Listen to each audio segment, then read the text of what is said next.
En l'imaginari col·lectiu sempre és un desconegut que et viola en un carreró. Estadísticament, però, això és una anomalia. El teu director de tesi, la teva parella, el teu profe de teatre, el teu cosí gran, l'esportista.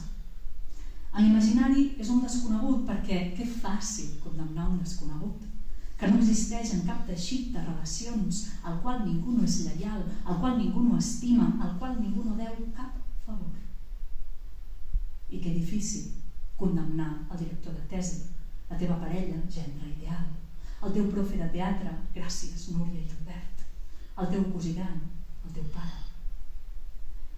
Quan l'agressor existeix en una xarxa a la qual pertanys i vols pertànyer, si perds aquell nus, cap a on es desfà el que la trenava?